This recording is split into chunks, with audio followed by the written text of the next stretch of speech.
When Abraham was 100 years old, Sarah gave birth to his son. This was the child God had promised Abraham and Sarah for so long. Abraham named the child Isaac.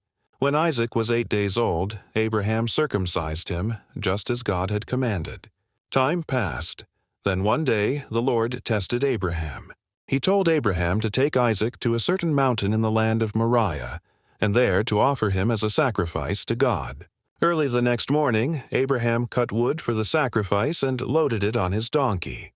He took Isaac and 2 servants and started out for the mountains which God had described.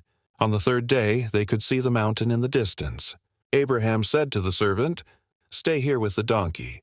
Isaac and I will go to the mountain and worship. We will be back soon." Abraham had Isaac carry the wood for the sacrifice, while he himself carried the knife and live coals for starting the fire. On the way to the mountain, Isaac asked, "Father, where is the lamb for the sacrifice?" Abraham answered, "God himself will provide one." When they came to the right place, Abraham built an altar and arranged the wood on it. Next, he tied up Isaac, his dear son, and placed him upon the wood on the altar. Just as Abraham raised the knife to kill his son, the angel of the Lord stopped him.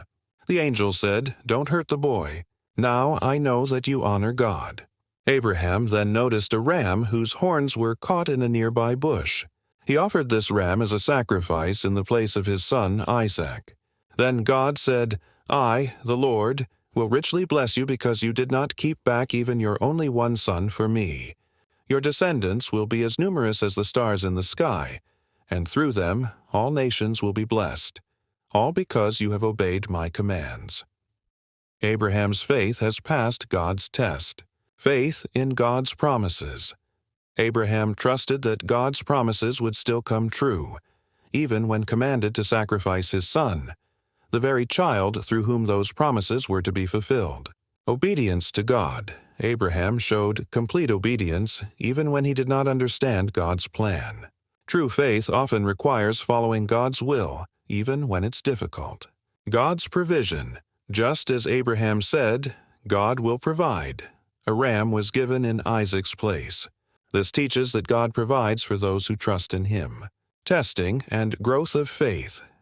God sometimes tests people not to break them, but to strengthen their faith and reveal their devotion.